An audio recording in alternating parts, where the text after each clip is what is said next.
So guys, आज से मैं एक नई सीरीज़ की शुरुआत करने जा रहा हूँ जो है हमारी ये हम एक जनरेटर को रीस्टोर करेंगे।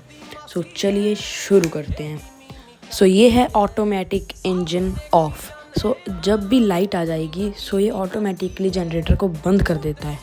ये है इसका डीजल फ़िल्टर। ये जो जनरेटर है अराउंड 10 सालों से बंद पड़ा है। हम इस वाले डीजल फ़िल्टर को चेंज कर देंगे। अभी के लिए हमने इसको निकाल कर रख दिया है।